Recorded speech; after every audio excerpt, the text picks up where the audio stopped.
ভিয়ের জীবনের সবথেকে কষ্টকর 3টি মুহূর্ত, যে মুহূর্তগুলোতে ভি নিজের চোখের পানি আটকে রাখতে পারেনি, যা দেখে সকল বিটিএস ফ্যানরা পর্যন্ত কান্না করতে বাধ্য হয়েছিল। আজকে আমরা সেই 3টি মুহূর্ত সম্পর্কে জানব। ভিয়ের জীবনের সবথেকে কষ্টকর মুহূর্তটি হলো যেদিন তার দাদি মারা যায়। তার দাদি ছিল তার বেস্ট ফ্রেন্ডের মতো।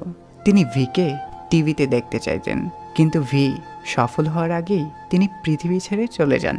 যেই কথাগুলো বলতে গিয়ে বিয়ের বুকটা ফেটে যাচ্ছিল। সেদিন সকল আর্মিরা পর্যন্ত কান্না করেছিল। ভিয়ের জীবনের আরেকটি কষ্টদায়ক মুহূর্ত ছিল যেদিন তার বেস্ট ফ্রেন্ড তাকে ছেড়ে চলে যায়।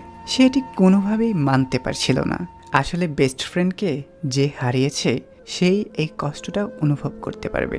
তারপর ভিয়ের জীবনের আরেকটা কষ্টদায়ক মুহূর্ত ছিল যেদিন তার প্রিয় কুকুর ইয়ন্তান মারা যায়।